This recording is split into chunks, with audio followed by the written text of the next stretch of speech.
This is the Ketchum Lake website that I have just designed. As you can see, we're on the main page right here.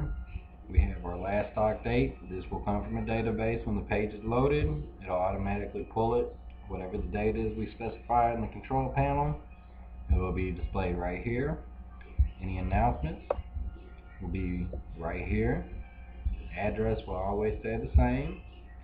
Hours, these will always be specified in the control panel. When the page loads, whatever we have specified will be loaded right here. Since we're closed for the season, everything just shows us closed. We have a little information about Ketchum Lakes with a father and son fishing here. Our pricing.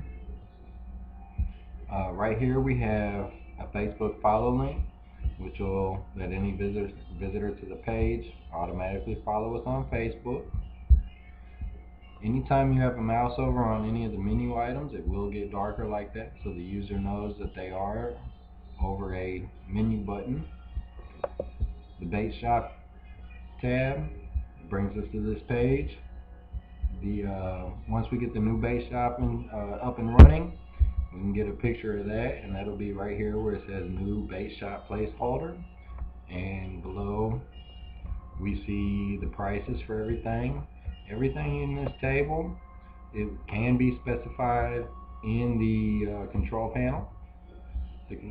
When the page loads again, everything will be loaded from the database. Go to the rodeos tab, has some information about that. Where you see TBA, these dates will be specified in the control panel. If the prices change, that can also be specified in the control panel. We also have a photos page. At this time, this is not completed. All it will take is a simple slideshow in a file upload area where visitors to the page can upload their own images to our database.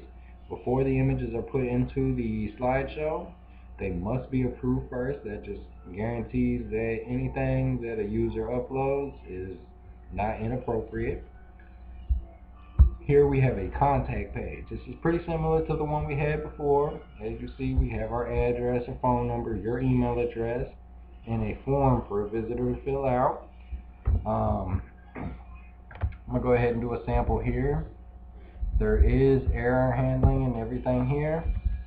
So if the user, say they don't put in a valid email address, right? It will show that they need to enter a valid email address. Okay, so now I'll go ahead and fix the email address, and I'll fill out our little captcha right here. That just makes sure that it's an actual person, not a computer. And as you see, once I have the information, it'll be emailed to you. Once it's emailed to you, the email will be able to be directly replied to, and it will go directly to the visitor. And here we have a directions page. What's on this page, as you see, is just a simple map. As I told you earlier in the first email, this page here, I have changed the way the map looks. Previously, it would put our location at Walnut Grove and Farm Road instead of having an address in there, which Google does not seem to recognize for some reason. I put in the longitude and latitude, which puts us exactly where we're at. Default address here for the directions is Ketchum Lake. I'm going to go ahead and put in my address here and get the directions for that.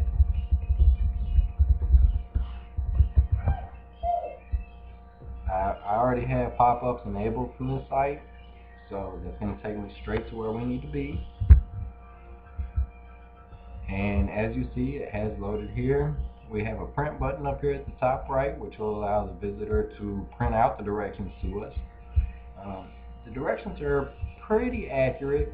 However, Google does not recognize that Moore Road is closed between Farm Road and Ketchum Lakes. So I have put in a note down here at the bottom that basically says that Moore Road is closed between Farm Road and Ketchum Lakes, so they will need to turn in at our parking lot, which is located west of the Agri Center and east of Farm Road, and it is on the south side of Walnut Grove. All in all, I hope you are pretty pleased with it. I started the control panel here. It's not finished, it's not perfect. The date, that'll drop down a calendar once I'm finished with it, which will allow the last stock date to be changed on the main page.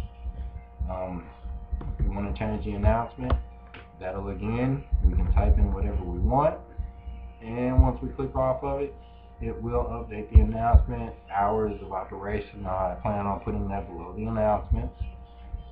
There will be some sections here so we can update any prices, dates for the rodeos, approve any photos that visitors have submitted, and all in all, I think it'll be a 100% better than what's online now.